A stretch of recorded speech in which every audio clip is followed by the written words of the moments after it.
안녕하세요. 네, 행복한 안식일입니다. 봄 날씨 같죠? 네, 오늘 봄인 줄 알았어요. 착각했습니다. 이렇게 겨울 안 오는 거 아니에요 혹시? 너무 따뜻해서 좋았는데 이렇게 몸이 추운 분들을 위해서 또 하나님이 이 따뜻한 안식일을 주신 것 같습니다. 오늘 이 안식일 그 말씀을 통해서 같이 은혜를 나누는 시간 되도록 하겠습니다. 여러분 우리가 아침 저녁 강의도 여기 프로그램의 의무고요. 그리고 안식일 예배도 프로그램의 이제 하나의 의무입니다. 그래서 같이 참석해 주시고 우리가 안식일에 성경을 연구하고 같이 나누는 거는 어떤 종교나 어떤 교리를 공부하는 게 아니라 같이 말씀 속에서 치유를 우리 얻기를 위해서 말씀 펴는 것이기 때문에 특별히 어떤 부담 갖는 생각으로 오지 마시고 편안한 마음으로 오시기 바랍니다. 오늘은 성경 예언과 인간의 운명이라는 제목으로 좀 시간을 나누겠는데요. 여러분들은 이 마지막이 있다고 생각하세요? 아니면 그냥 이대로 우리 후대에도 계속 이렇게 가다가 영원히 이 세상이 있을 거라고 생각하세요? 어떤 생각을 갖고 계십니까? 우리 지사님 마지막이 있는 것 같습니까? 아니면 영원히 세상이 있을 것 같아요? 예? 별로 생각 안 해보셨어요? 우리 어떻게 생각하세요, 총무님은? 마지막이 있나요? 네, 있죠? 네. 마지막이 있다고 생각하는 사람과 마지막이 없다고 생각하는 두 부류의 사람들이 있습니다, 세상에는. 그냥 평생 이렇게 이어가겠지. 또 막연하게 한 부류는 언젠가는 지구 역사가 끝나겠지라고 믿는 사람들이 있어요.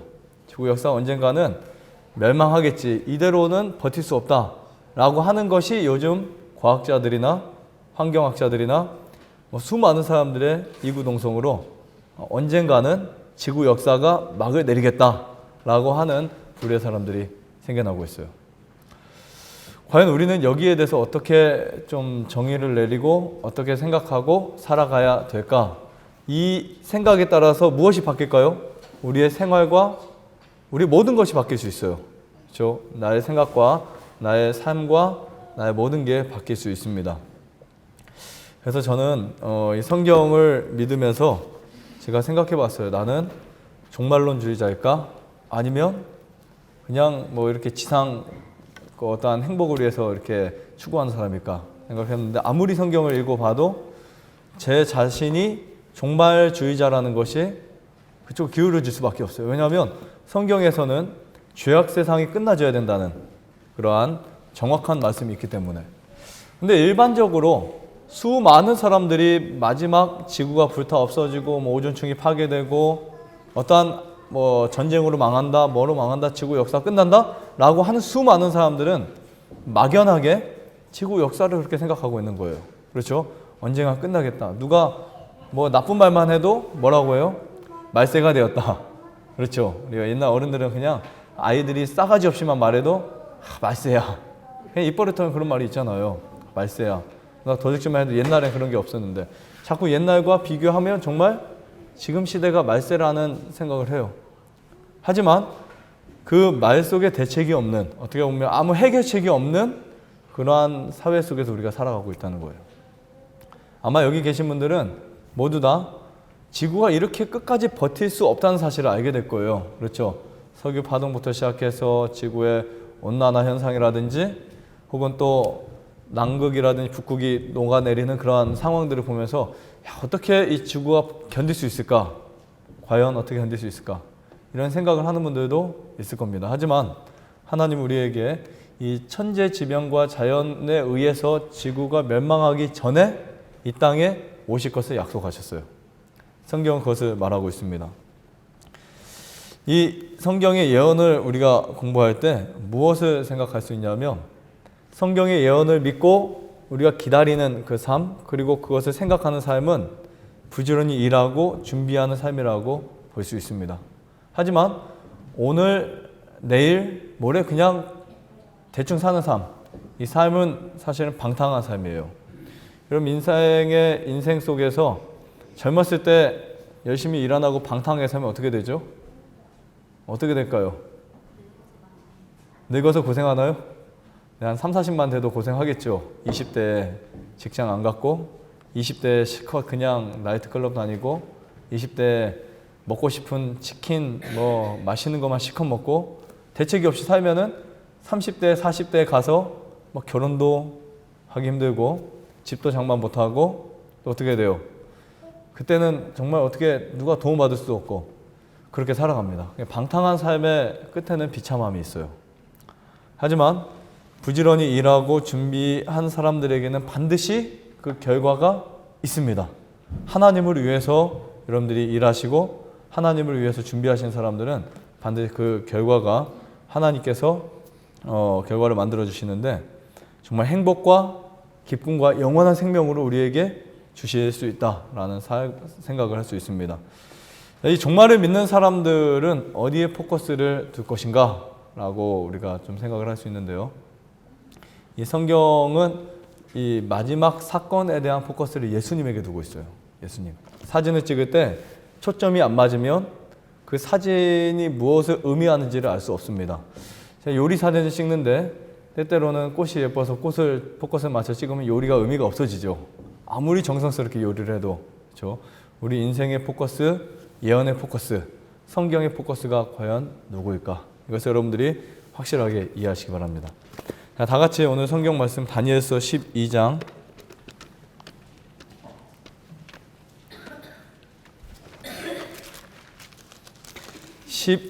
1절로 4절에 있는 말씀을 펴서 보겠습니다.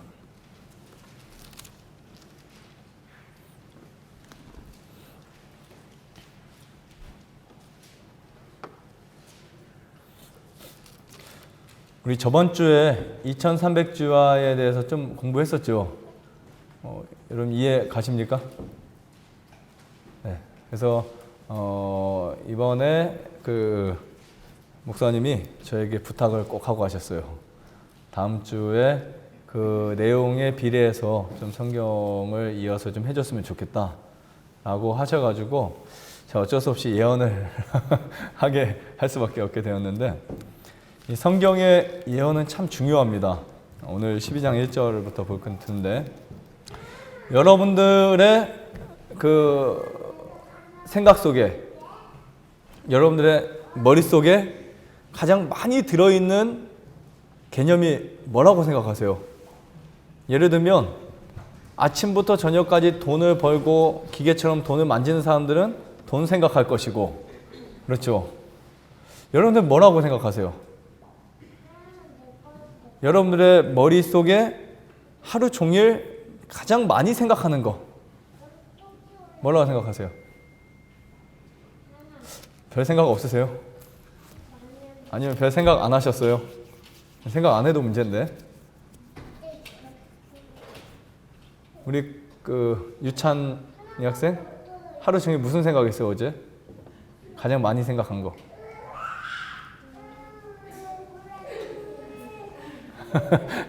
네.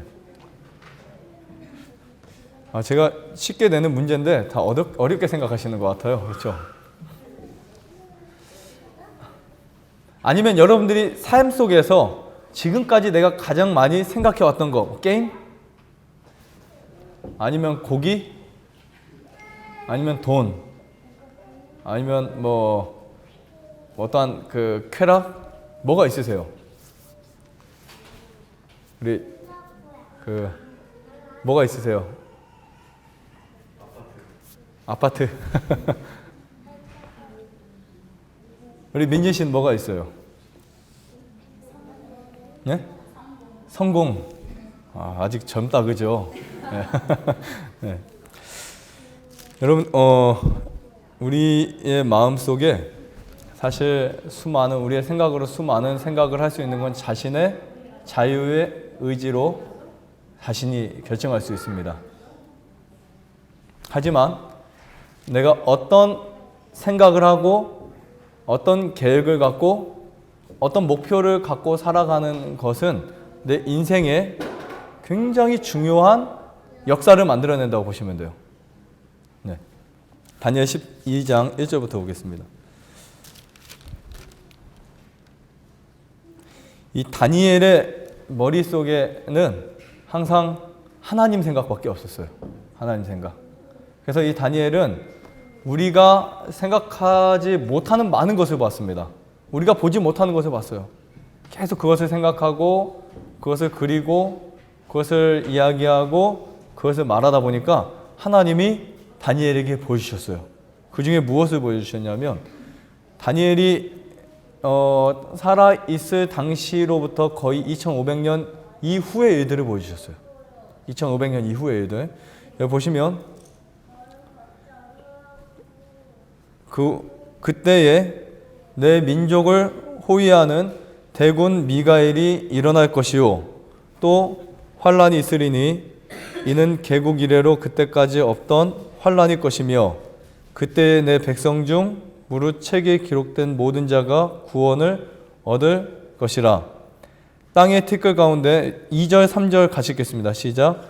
땅의 티끌 가운데서 자는 자 중에 많이 깨어 영생을 얻는 자도 있겠고 수욕을 받아서 무궁히 부끄러움을 입을 자도 있을 것이며 지혜 있는 자는 궁창의 빛과 같이 빛날 것이요 많은 사람을 옳은 대로 돌아오게 한 자는 별과 같이 영원토록 비치리라. 네, 4절 한 절 제가 더 읽게요. 다니엘아 마지막 때까지 이 말을 간수하고 이 글을 봉함하라. 많은 사람이 빨리 왕래하며 지식이 더하리라. 네, 하나님이 이 다니엘에게 무엇을 보여주셨냐면 지구상에 사는 모든 사람들의 은혜의 시기가 끝나는 그 시간을 보여주셨어요. 은혜의 시기가 끝나는 시간. 즉 앞으로는 내가 믿고 싶어도 내가 하고 싶어도 내가 바꾸고 싶어도 내가 그렇게 뜻을 정하고 싶어도 아니면 내가 그렇게 계획을 하려고 해도 안 되는 그 시간을 보여주신 거예요. 일반적으로 우리는 죽을 때에 우리 모든 게 결정이 되잖아요. 그렇죠? 네, 모든 품성, 인격 죽을 때 다 결정되죠. 더 이상 바뀌지 않습니다. 죽고 나서 아무리 내가 나를 위해서 누가 1억을 들여가지고 기도해 준다 해서 내 품성이 바뀌는 거 아닙니다. 내가 죽고 나서 아무리 내 후손들이 제사를 잘 지내준다 해서 내가 좋은 데 가는 것도 아니에요. 그래요, 안 그래요? 나의 모든 삶에 대한 결정은 내가 하는 것이고 거기에 대한 대가는 내가 받는 거예요. 그래서 성경을 보면 아버지가 포도를 먹었는데 아들이가 시다는 것은 없다. 이런 속담이 있어요. 아버지가 포도를 먹었는데 아들이 시다? 이건 없습니다. 그래서 그 말씀 끝에 범죄하는 누가 죽는다? 그 영혼이 죽는다고 표현하고 있어요. 범죄하는 그 영혼이 죽는다. 이 다니엘이 말한 이 미가엘은 누구냐면 우리 저번에 가브리엘이 누구라 그랬었어요. 일주일 전 기억하세요? 가브리엘이 천사장이라면 미가엘은 누구일까요? 미가엘, 예수님이세요. 미가엘은 예수님인데 이 대군 미가엘이 일어날 것이요 개국 이래로 그때까지 없던 환란이 생길 거라 그랬는데 이 말은 뭐냐면 인간을 위해서 중보하시는 예수님의 중보 사역이 모두 다 끝마쳐진다라는 의미를 갖고 있습니다. 우리가 지금은 이렇게 편하게 살고 예수님 믿고 싶으면 믿고 말고 싶으면 이렇게 살아가는 것 같지만 결국은 사람의 운명은 결정돼 있다는 것이에요. 어느 순간에 가면 돌이킬 수 없는 운명이 있습니다. 요한계시록에도 그렇게 나와 있죠. 불의한 자는 그대로 불의를 하고 더러운 자는 그대로 더럽고 의로운 자는 그대로 의롭게 되는 그때가 바로 지금 다니엘 12장에서 말하는 때예요. 12장에서 이 성경을 믿는 사람들은 마지막 때가 있다는 사실을 믿는 사람들입니다. 성경은 믿는데 마지막 때를 안 믿는다. 이건 모순이에요. 왜냐하면 성경 자체가 마지막 때에 대해서 말했기 때문에. 우리가 다니엘 11장 볼까요? 11장 35절을 보면 맨 밑에 게 보면 마지막 때까지 써 있죠. 마지막 때까지. 그리고 이는 무슨 기한이요? 작정된 기한. 그 다음에 11장 40절을 보면 마지막 때에 그랬죠. 마지막 때에 남방왕이 북방 그를 찌르리니 이런 이야기가 있습니다. 그런 여기에 대한 해석들이 아주 충분히 여러분들이 연구하시고 공부하시면 흥미로운 이야기지만 오늘 그쪽으로 우리가 공부하지 않고요. 분명히 성경은 마지막 때에 대해서 구약 성경이든 신약 성경이든 말하고 있어요. 그렇죠? 네, 확실하게 말하고 있습니다. 그래서 여러분들이 성경을 믿는 이상, 예수님을 믿는 이상 마지막 때에 대해서라는 말을 거부할 수가 없게 되는 표현입니다. 다니엘이 강조한 이야기가 바로 그 마지막인데, 자, 이때 어떤 일이 있는다 그랬죠? 환란이 있다. 제 말이 아니죠. 어디의 말이에요? 성경 말씀이죠. 환란이 있을 것이며, 그 다음에 책에 기록된 모든 자가 구원을 받는다. 우리가 이제 그 하늘에는 세 가지 책이 있다 그랬죠. 하나는 죄의 책이 있고, 하나는 기념책이 있는데, 여러분들의 이름이 꼭 기록되어야 될 책이 하나가 있습니다. 무슨 책이 있을까요? 생명책이 있어요. 하늘 생명책이 있습니다. 그 생명책에 기록되지 않은 사람들은 교회 농명책에 기록되어 있다 하더라도 구원을 못 받는 거예요. 그 생명책에 이름이 기록되어 있어야만 여기 뭐라고 있어요? 구원을 얻을 것이라고 표현하고 있죠. 그 다음에 땅의 티끌 가운데서 자는 자 중에 많이 깨어, 무엇을 상징합니까? 이것은 무엇을 말하죠? 부활이죠. 부활.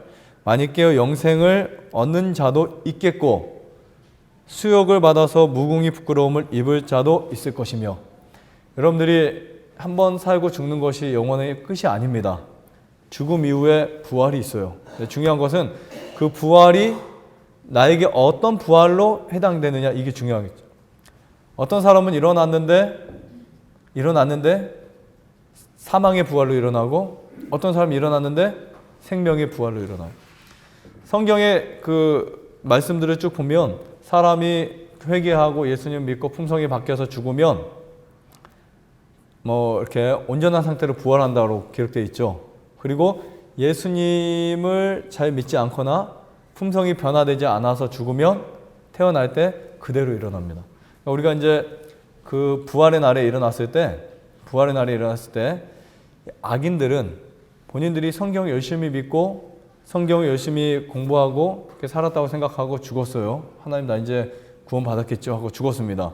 근데 일어나서 보니까 자기 모습이 전혀 바뀌지 않은 모습을 보고 통곡할 거예요. 그래요, 안 그래요? 여러분들이 평생을 예수님을 믿고 내가 구원 받을 거라고 생각했는데 죽었다 일어났어요. 그대로 그냥 내 피부가 그대로 이렇게 가려움증도 남아있고, 그대로 몰골이 그렇게 손상되어 있고, 피부도 쭈글거리고, 얼마나 실망할까요? 여러분 나중에. 그렇죠? 여러분들이 딱 일어났는데 우리 몸이 다 바뀌어 있어요. 기쁘겠죠? 그 차이가 뭐냐면 여러분들이 죽기 전에 여러분들의 운명을 결정하는 거예요. 내가 어떻게 살았느냐에 따라서 내 운명이 결정된다라고 우리가 이해할 수 있습니다. 여러분들이 하늘에 가고 싶다면 예수님만 믿고 교회만 나가는 것이 중요한 것이 아니라 하늘에 가고 싶다면 반드시 어떻게 해야 된다고요? 거듭나셔야 돼요. 거듭나야 돼요. 바뀌어야 됩니다. 그래서 여러분들이 그렇게 바뀌지 않으면 하늘에 갈 수 있는 조건이 하나도 없다. 이렇게 보실 수 있습니다. 요한계시록 22장을 볼까요? 요한계시록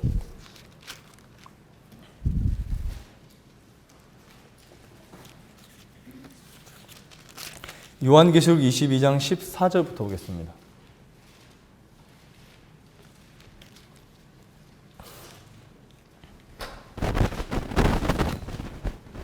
요한계시록 22장 14절부터 보겠습니다. 제가 읽을게요. 그 두루마기를 빠는 자들은 무엇이 있다 그랬어요?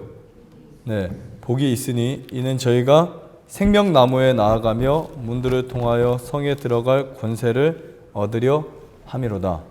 개들과 술객들과 행음자들과 살인자들과 우상 숭배자들과 및 거짓말을 좋아하며 지어내는 자마다 어디에 있는다 그랬어요? 성 밖에 있으리라.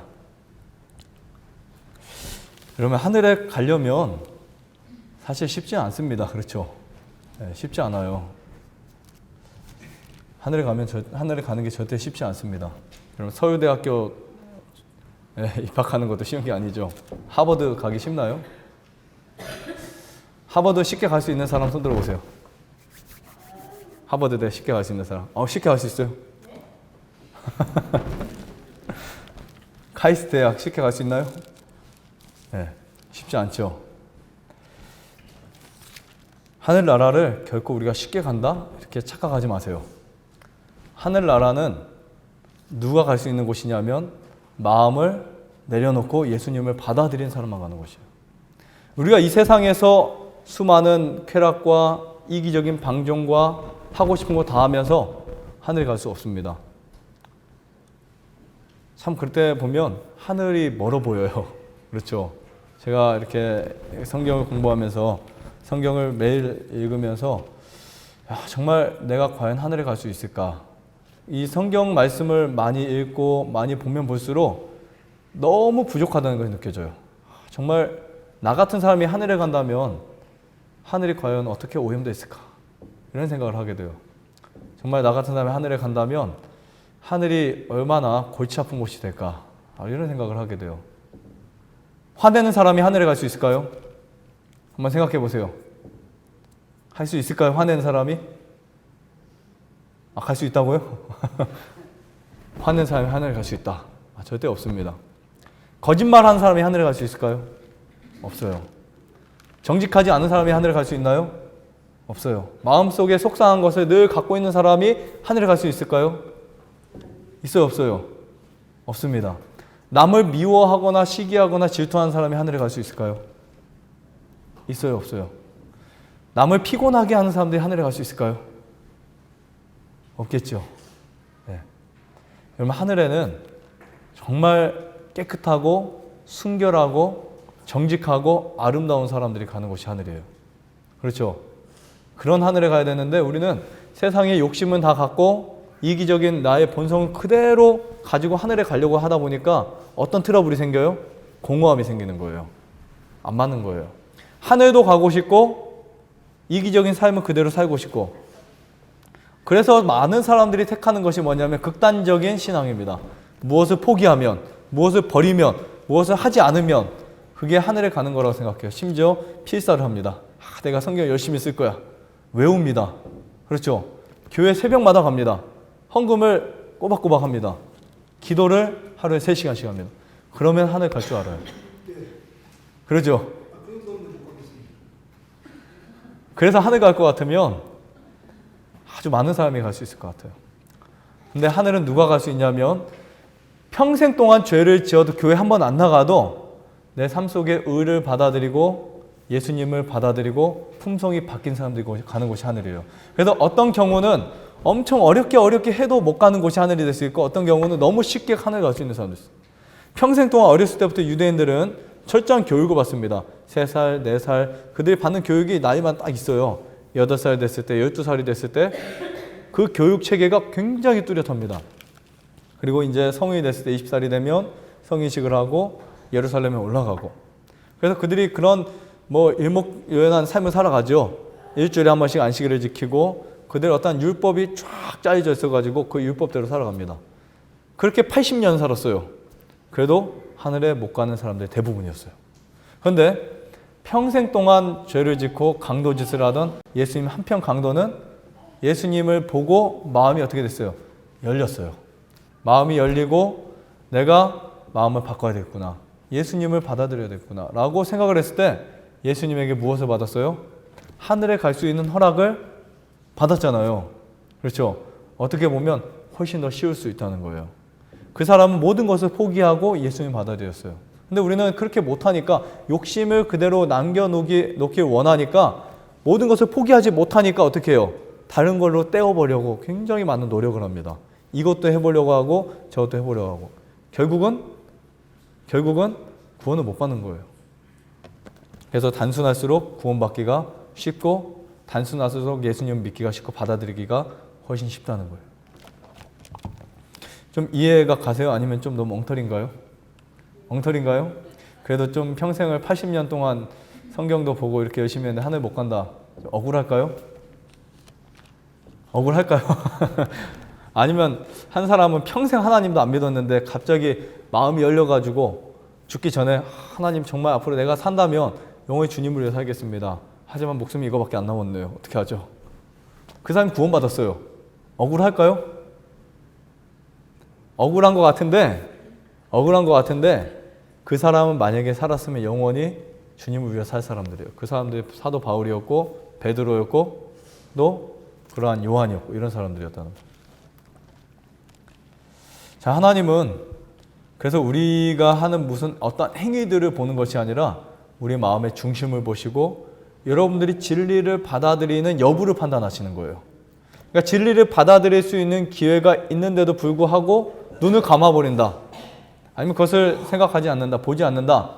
그것은 무엇을 말하냐면 진리를 버리는 것과 똑같은 사람들이에요. 자, 더 읽겠습니다. 자, 요한계시록 22장 18절 볼게요. 8절 보세요.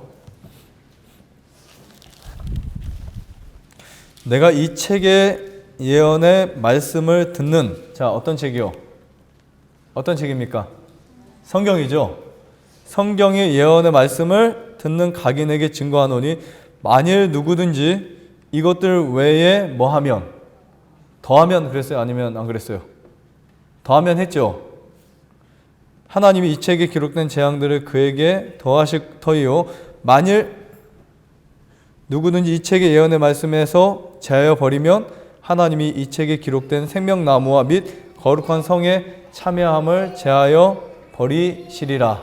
네, 이렇게 말씀하셨어요. 자, 이 말이 뭔지 아세요? 성경의 말씀을 절대로 왜곡되게 해석하지도 말고 성경의 말씀을 절대로 마음대로 붙였다 뗐다 하지 말라는 거예요. 우리가 이렇게 다 똑같은 성경을 보는 것 같지만 여러분들이 보는 수많은 성경에는 오류가 있습니다. 전혀 잘못된 표현들이 있어요. 어떤 성경에는 십계명을 바꿔버린 성경이 있어요. 있어요, 없어요? 어떤 성경은 십계명을 바꿔버렸어요. 가톨릭 성경에는 십계명을 바꿨어요. 둘째 계명이 무슨 계명이죠? 둘째 계명 뭐죠? 두 번째 계명. 빨리 맞춰보세요. 둘째 계명. 우상을 섬기지 말라죠. 그런데 가톨릭 성경에 보면 우상을 섬기지 말라는 게 없어요. 그렇죠? 그 다음에 넷째 계명이 뭐죠? 안식일을 어떻게 해서? 기억하여 거룩히 지키라고 했는데 가톨릭 성경에는 넷째 계명이 주일을 성수해라고 했어요. 주일을 성수해. 완전 바뀌었죠? 네. 지금 요한계시록은 결과적인 책입니다. 마지막 판결책이에요. 그럼 사람이 믿을 때 무엇을 믿을까? 어떤 책을 볼까? 어떤 기준을 가지고 살을까를 우리가 미리 그렇게 하고 있어야 되는데 그것에 대한 마지막 결과를 여기서 말하고 있어요. 어떤 가치관과 어떤 생각으로 너희가 살았느냐에 따라서 너희가 심판을 받는다 라는 부분인데 넷째 계명과 둘째 계명 정말 중요한 계명입니다. 그 계명이 없어지고 바뀌고 있다는 것은 성경의 권위를 뭐 한다는 거예요? 성경의 권위를 무시한다는 거죠. 성경의 권위를 박살낸다는 거죠. 그래서 우리가 이 부분을 조금 더 생각하시기 바랍니다. 자, 그 다음에 이것들을 증거하신 이가 가라사대 내가 진실로 우리 집중해 주시면 좋겠습니다. 네. 진실로 뭐 하리라 그랬어요? 속히 오리라. 자, 예수님이 분명히 말씀하셨죠. 진실로 속히 오리라 이렇게 말했죠. 진실로 속히 오리라. 그러니까 예수님이 성경 약속의 마지막에 이 땅에 속히 온다. 다시 말하면 무슨 말이에요? 재림하신다 이런 뜻입니다. 여러분 재림에 대해서 들어보셨나요? 재림? 예수님께서 이 땅에 오신다? 들어보셨어요? 우리가 교회 다니면서 한 번도 듣지 못한 말들이 있을 수 있습니다. 예수님이 재림하신다? 여러분 그런 설교 들어보셨어요? 예수님이 재림하시니까 빨리 준비하세요 라는 말 들어보셨나요? 예수님이 이 땅에 곧 오시니까 욕심 없이 살아가세요 라고 들었어요? 혹시 교회 다니실 때? 예수님이 이 땅에 심판하러 오시니까 마음을 준비하시고 욕심 버리고 죄를 포기하고 사세요 이런 말 들어요? 들어요 안 들어요? 예수님 재림하시니까 빨리 시골로 가서 준비하시고 빨리 여러분 겸손하게 사시고 뭐 이런 말 안 듣죠? 교회에서 그런 말 잘 하지 않습니다. 아니 재림교회라고 이름 지칭된 재림교회에서도 그런 말 잘 안 한대요. 재림교회에서도. 재림교회는 제7일 안식일 예수 재림교회, 재림을 준비시키기 위해서 만들어진 교회인데 또 불구하고 재림교회도 그런 말을 요즘에 많이 하지 않는다고 그럽니다. 하지만 일본 교회는 오죽할까요? 재림이라는 단어, 마지막이라는 단어, 예수님 곧 오시니까 세상을 포기해라 이런 단어 거의 쓰지 않습니다. 그렇죠. 그냥 어떻게 말해요? 예수님을 믿자. 그럼 성공할 수 있다. 돈 많이 벌면 헌금 많이 해라. 복 주신다. 록펠러 이야기를 하고, 그렇죠. 카네기 이야기를 하고, 성공하게 대해서 이야기를 하고. 그런 교회에서 이런 예언을 말하게 되면 사람들이 인기가 없을 거예요. 다 떠나갈 거예요. 무슨 저런 교회가 다 있어. 그렇죠. 무슨 시기한 교회야 라고 하겠지만 성경은 말하고 있어요. 마지막 때에 대해서 강조하고 있고, 마지막 때에 대해서 우리가 어떻게 준비하고 어떻게 받아들일 거에 대해서 말하고 있습니다. 그래서 교회에서 그런 설교를 못하는 목사님들이나 그런 것을 전하지 못하는 많은 사람들에게 성경은 뭐라고 했냐면 짓지 못하는 개라고 표현하고 있어요. 볼까요? 이사야 56장. 이사야 56장을 보겠습니다. 56장 9절을 보시면 들의 짐승들아 산림 중에 짐승들아 다 와서 삼키라. 그 파수꾼들은 무엇이라 그랬죠? 여기 파수꾼은 지도자들 혹은 목회자들, 신학자들을 말하고 있어요. 그 파수꾼들은 소경이요 다 무지한 무엇이라 그랬어요? 벙어리 개라고 했죠. 개가 짖지 못하면 필요가 할까요? 안 필요할까요? 오물 청소부는 돼지예요. 그렇죠? 개는 짖지 못하면 뭐 요즘에는 그 서울에서 개 목젖을 따가 거기 수술을 시켜서 짖지 못하기도 한다는데, 개가 집에서 도둑을 지키지 못하면 아무 뭐 목적이 없잖아요. 의미가 없잖아요. 그래서 여기 보면 짖지 못하는 개라 능히 짖지 못하며 다 꿈꾸는 자요 누운 자요 잠자기를 좋아하는 자니. 그 다음에 이 개들은 탐욕이 심하여 족한 줄을 알지 못하는 자요 그들은 몰각한 누구라 그랬어요? 몰각한 목자들. 성경에서 지금 개라고 쫙 표현해놓고 결국은 이 사람들이 목사님들이래요. 그런 말이에요. 짖지 못하는 개다, 벙어리 개다, 소경이다. 자기도 못 보고 자기도 모르고 사람들을 다 그렇게 인도. 그래서 소경이 소경을 인도하면 둘 다 누가 하신 말씀이에요? 예수님 마태복음 7장에 하셨죠. 소경이 소경을 인도하면 둘 다 구덩이에 빠진다. 즉 성경의 중심인 예수님이 마지막 예수님이 이 땅에 오시는 부분에 대해서, 재림하시는 일에 대해서, 그래서 재림하시기 때문에 준비하고 품성을 바꾸고 영혼을 순결하게 해야 될 그 시간들을 놓쳐버리게 만드는 그런 지도자들에 대해서 몰각한 목자라 그랬어요. 그들은 무엇이 많아요? 탐욕, 성공의 목회를 하고 싶어하고, 성공의 신학을 하고 싶어하고, 남들보다 더 인기 있는 목회자, 인기 있는 교회, 훨씬 대형 교회 이런 걸 꿈꾸지만 사실은 그들을 몰각한 목자라고 표현하고 있어요. 나중에 만약에 여러분들이 그 사람들의 말을 그대로 듣고 이제 살았어요. 뭐라고 할까요? 목사님 한번 물어보세요. 목사님, 시온의 동산에 갔는데 이상한 말을 합니다. 정말 마지막이 있나요? 마지막 준비해야 되나요? 어떻게 준비해야 되죠?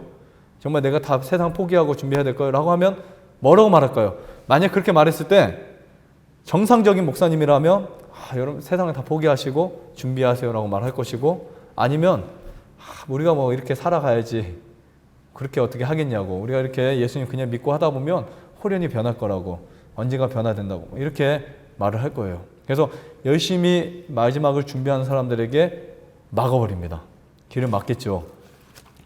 우리가 말씀대로 살기 위해서 성경을 연구하고 그 뜻을 준행하기 위해서 그것을 마음속에 두고 그렇게 살아가는 많은 사람들이 이 목사님들 때문에 오히려 그 삶을 살지 못하는 경우가 많이 있어요. 그래서 예수님의 재림에 대해서 간과해버리고 마지막 때에 대해서 말하지 않고 오히려 마지막 때를 하면 그거는 종말론주의자들이다, 이상한 사람들이다. 전 종말론주의자예요, 실제로. 그렇게 말을 하면서 굉장히 성경을 이상하게 다시 해결할 거예요. 요한계시록 어려운 책이다, 잘못 연구하면 사입이다, 큰일 난다, 이렇게 말할 거예요. 그렇죠? 그래서 나중에 정말 예수님의 재림의 때가 딱 옵니다. 재림의 때가 와서 우리의 생명을 우리의 운명을 결정할 수 있는 그 날이 왔는데 아무도 나에게 그 말을 해준 사람이 없었어요. 교회는 30년, 40년, 50년 다녔는데 아무도 준비하라는 말을 해준 적이 없어요. 그냥 교회만 잘 나와라, 예수님 믿어라, 헌금을 잘해라, 선하게 살아라, 착하게 살아라, 이 말은 많이 들었지만 아무도 마지막 때에 대해서 준비하라고 경고해준 사람이 없었어요. 그래서 우리가 찾아가서 말합니다. 목사님, 분명히 예수님 재림했잖아요. 왜 우리에게 이런 말을 하지 않았습니까? 막 역사도 잡을 것이고 욕도 할 것이고, 그렇죠? 이때에 대해서 왜 우리에게 알려주지 않았냐고. 목사님 뭐라 할까요? 나도 몰랐다고. 네, 나도 몰랐는데 어떻게 알려주냐고. 여러분, 사실 여기 보면 성경은 우리 모두에게 파수꾼이라고 말하고 있습니다. 마지막 시대의 파수꾼들. 그래서 파수꾼은 반드시 졸아도 안 되고, 그렇죠? 잠자도 안 되고, 물론 졸 수는 있지만 잠을 자면 안 돼요. 깊이 자면 안 됩니다. 깨어 있어야 돼요. 성경에 너희도 그런즉 뭐 하라 그랬어요? 깨어 있으라, 이렇게 말하고 있습니다. 미가에도 이런 말이 있어요. 미가에도 아주 재미있는 말들이 있는데 시간상 다 찾아드리진 않겠습니다. 미가에 보면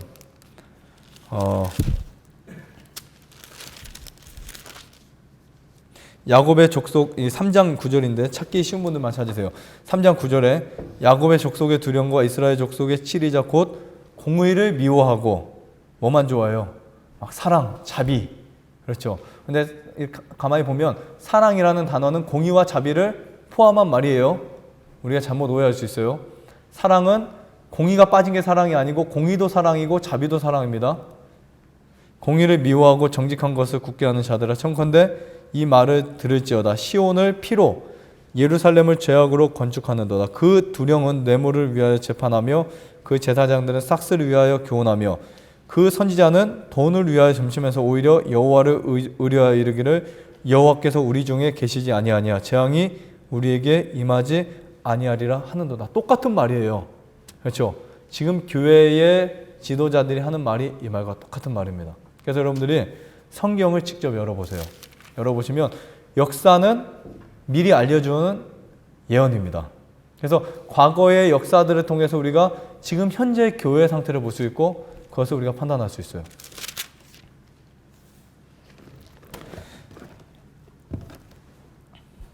네. 이런 마지막에 대해서 성경이 수없이 많이 있습니다. 수백 개, 수천 개가 있어요. 그 중에 제가 몇 군절만 더 말씀드릴게요. 디모데후서 3장 1절입니다. 우리 신약 성경이죠. 디모데후서 3장 1절을 다 같이 보겠습니다.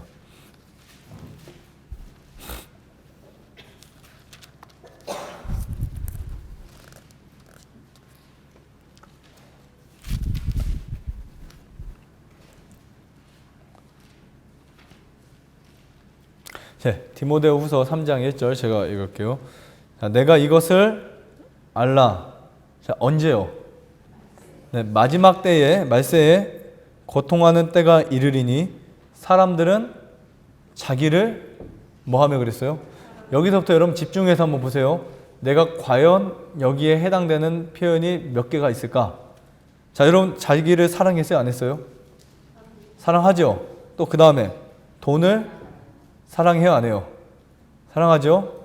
세 번째, 자긍하며 교만하며 회방하며 부모를 거역하며 감사치 아니하며 거룩하지 아니하며 무정하며 원통함을 풀지 아니하며 참소하며 절제하지 못하며 싸나우며 선한 것을 좋아 아니하며 배반하며 팔며 조급하며 자고하며 무엇을요? 쾌락을 사랑하기를 하나님 사랑하는 것보다 더하며 경건의 모양은 있으나 경건의 능력은 부인하는 자니 이 같은 자들에게서 내가 돌아서라. 어쩌면 내 모습을 이렇게 잘 적어놨을까요? 그렇죠? 어쩌면 이 한치도 틀리지 않은 나의 모든 것을 다 적어놨을까요? 우리 모두의 마음이죠. 지금 이게 우리 모두의 상태죠. 그래서 성경은 마지막 때라고 하는 거예요. 모든 사람들이 지구 역사의 마지막 때는 모든 사람들의 개념이 다 이렇게 되어 있다는 거예요. 그 사람들의 포커스가 예수님이 아니고 자기고, 자아, 교만, 쾌락, 이기적인 어떠한 삶들, 그리고 경건의 모양은 있지만 도덕적으로 착한 것처럼 우리가 사람들에게 인식받기를 좋아하고, 그렇죠, 겸손한 척하고 웃으려고 하지만 마음은 어떻게 되어 있어요? 경건의 능력은 부인하는 자다. 이게 말세에 나타나는 사람들의 특징들입니다. 50%만 있어도 다행인데 100% 다 있다는 거예요. 그렇죠? 그 다음에 우리가 한 말씀 더 볼게요.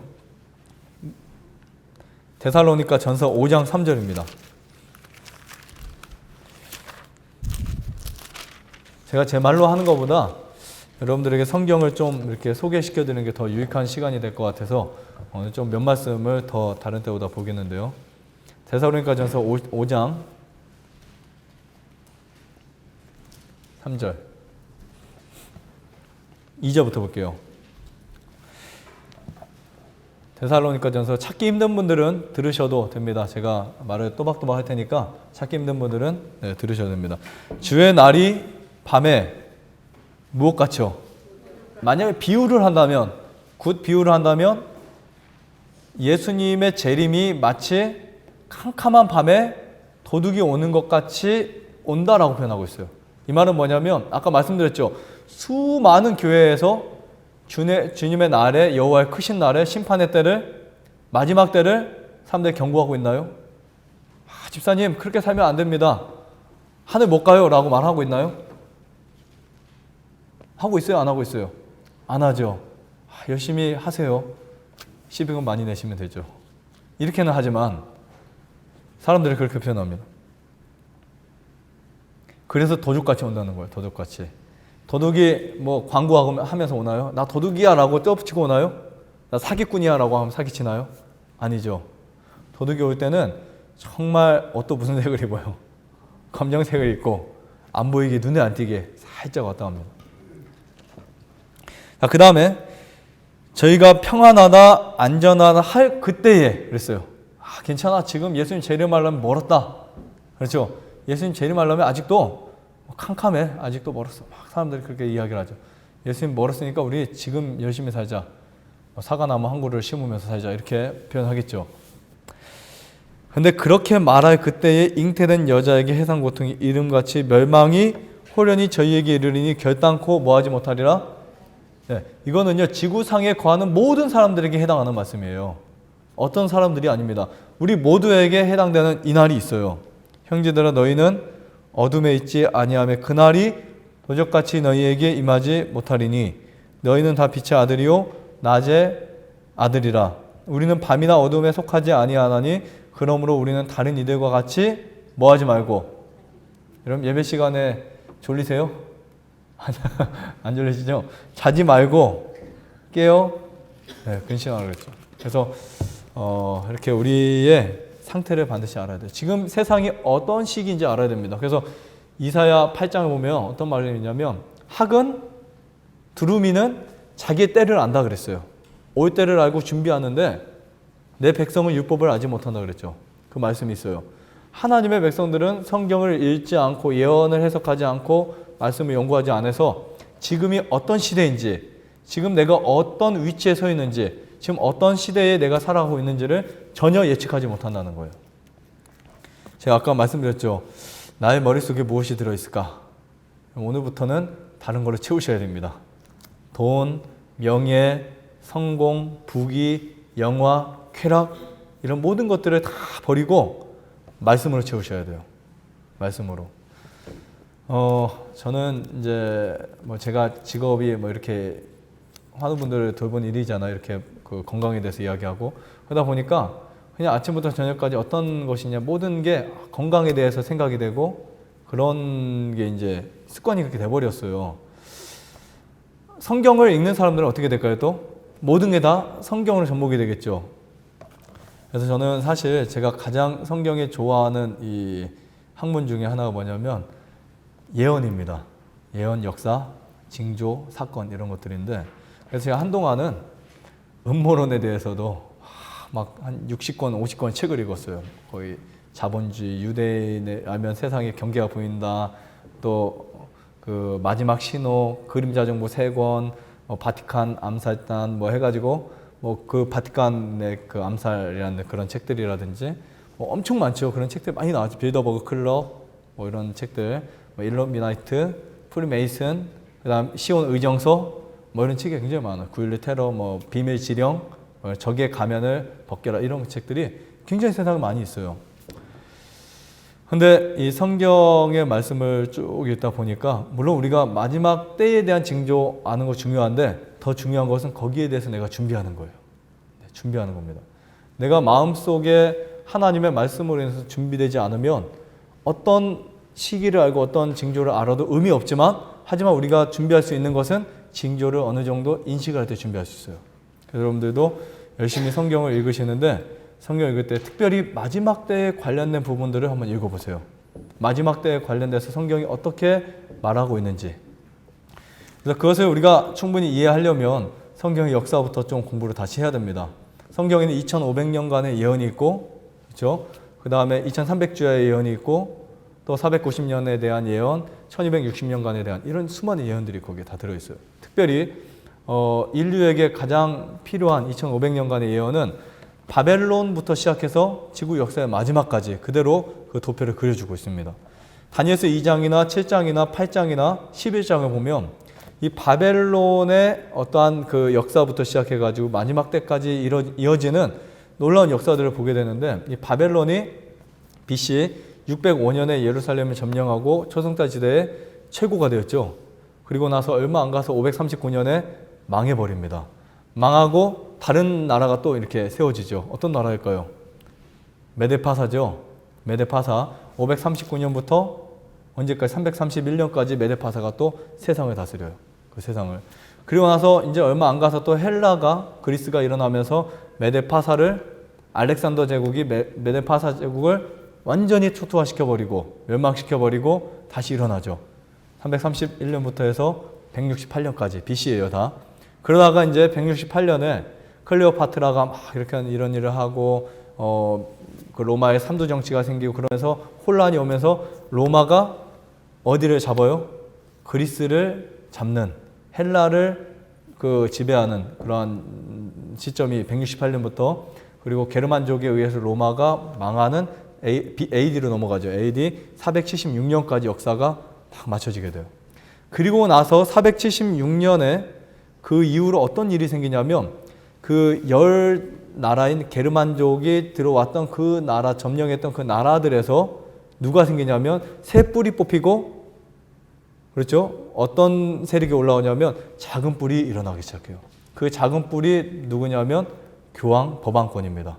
법왕 세력이 올라오기 시작하면서 1260년 동안, 538년부터 1798년 동안 전 세계를 다스리는, 거의 그 당시에 인구가 거의 사람들의 문명이 구라파 지역에 있었기 때문에 그 지역을 완전히 통치하는 교권 세력이, 그렇죠, 권력을 통치하는 놀라운 역사, 우리가 역사를 읽게 됩니다.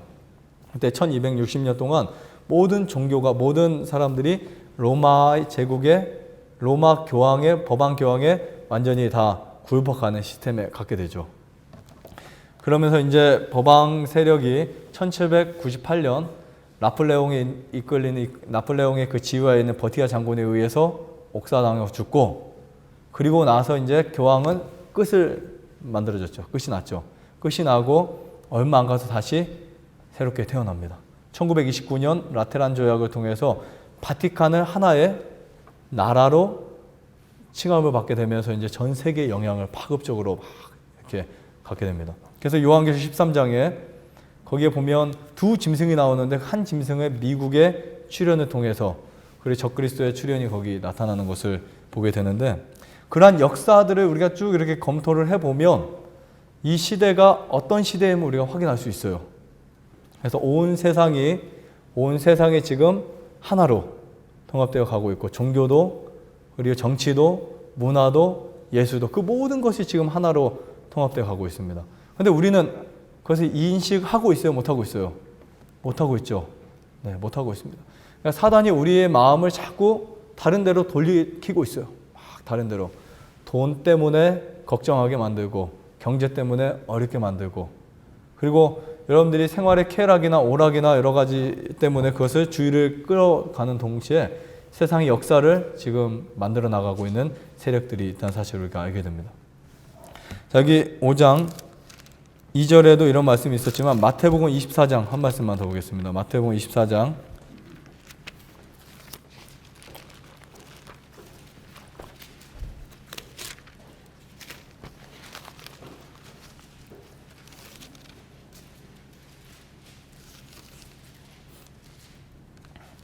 24장 3절을 보세요.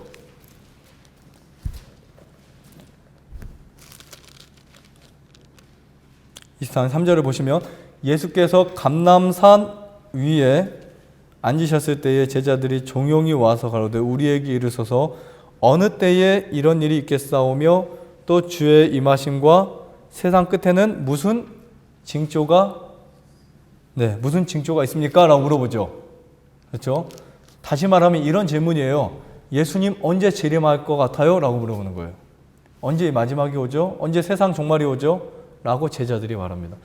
지금으로부터 2000년 이전에 살았던 제자들도 마지막 때에 대해서 이렇게 예수님에게 물어봤는데 우리는요, 그때에 살고 있음에도 불구하고 인식을 하지 못하고 살아간다는 것은 참 한심한 거예요. 제 자신을 봤을 때. 그렇죠? 너무 두려운 겁니다. 여러분, 이 마태복음 24장에 대한 이야기를 한번 꼭 읽어보세요. 보면 예수님이 어떻게 마지막이 전개되어 오는지를 설명하고 있습니다. 엘렌 지 화이트는 마지막 날 사건에다 이런 기록을 했어요. 마지막 사건에 현대는 모든 사람들에게 압도적인 흥미를 주는 시대이다. 책임 있는 지위와 권력의 자리를 차지하고 있는 통치자들과 정치가들은 각 계층의 사람들에 대해 관심을 갖고 있으며 우리 주위에서 일어나고 있는 사건을 신중하게 지켜보고 있다. 그들은 열국의 관계들을 주시하고 있다. 그들은 도처에서 일어나고 있는 격렬함을 관찰하고 있다. 크고도 결정적인 어떤 일이 일어나려고 하고 있다는 사실, 즉 세상은 바야흐로 놀라운 위기에 직면하고 있다는 사실을 인정한다. 이게 몇 년도에 기록된 글이냐면 제가 이렇게 쭉 찾아보니까 1914년도에 기록된 글이에요. 1914년. 지금부터 15년, 거의 104년, 105년 전에 기록된 글입니다. 105년 전에 이런 말이 기록됐어요. 그 다음에 그 전에 5년 전에 이런 글이 기록됐어요. 1909년도에 바다와 육지의 재난, 사회의 불안, 전쟁에 대한 경보 등은 불길하다. 다시 말하면 다니엘은 2000년 전의 일들을 기록한 것처럼 엘렌 지 화이트는 100년, 150년 이후의 글들을 그대로 기록했어요. 너무나 신기합니다. 보세요. 그것은 어떤 큰 사건들이 다가오고 있음을 말해준다. 악의 세력들은, 무엇은요? 악의 세력들은 힘을 모아 하나로 통합하고 있다. 이 이야기를 그 당시 했던 거예요. 100년, 105년, 110년 전에. 얼마 있지 아니하여 세상에는 큰 변화가 있을 것이며 최후의 운동은 신속히 전개될 것이다. 그 다음에 1898년 그 전에 또 이런 말이에요. 1898년 마지막이 가까울수록 더욱더 증가될 환란의 때가 다가오고 있다. 지금은 낭비할 시간이 없다. 하나님께서는 항상 다가오는 심판에 대하여 사람들에게 경고를 주셨다. 저희 시대에 주신 하나님의 기별에 대한 믿음을 가지고 하나님의 계명을 순종하는 중에 믿음으로 행한 자들은 불순종하고 불신하는 자들에게 내린 심판을 피하였다. 자, 어떤 사람이 심판을 피한다고요? 여러분 다 웃었어요. 농담인 줄 알았어요. 노아 때에 비가 온다니까. 하늘에 비가 온다니까 사람들이 어떻게 말해? 노인 양반 노만 걸렸다. 미쳤다. 광신주의자다. 이렇게 표현을 했어요. 노아에게. 왜냐하면 그 당시에 비가 한 번도 온 적이 없었기 때문에. 하지만 노아는 그 비를 대비해서 뭐를 만들고 있어요? 큰 방주를 만들고 있어요. 어마어마한 방주를.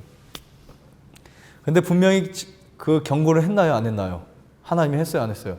했어요. 120년 동안 노아의 망치 소리가 많은 사람들에게 울려 퍼졌어요. 쾅 치는 소리가 사람들의 마음을 열어서 준비해라. 마지막이 다 됐다. 그렇죠. 비가 내린다. 방주에 타라. 협력해라. 이런 말을 망치 소리를 했지만 아무도 대부분의 사람들이 그 망치 소리를 듣고도 비난하고 비웃고 그런 일이 있을까? 하지만 비가 오는 그날에서야 사람들이 깨닫게 되었죠. 그래서 우리 화가가 그린 그림 중에 노아 방주의 그림이 하나 있어요. 거기에 약간 그 어두운 그림 속에 사람들이 그 방주를 잡고 막 매달리는 그 그림이 있죠. 보셨죠? 네. 이미 문은 닫혀버렸어요. 비 오기 전에 문은 닫혀버립니다.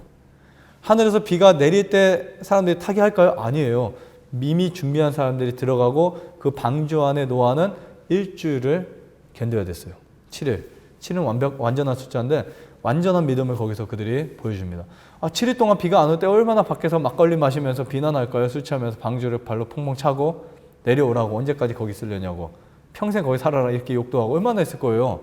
그 비난과 조롱을 다 참았고 하나님이 말씀하셨기 때문에 방주 안에 7일을 기다렸는데 갑자기 먹구름이 오더니 비가 한 방울 똑 떨어지더니 사람들 마음속에 무엇이 와요?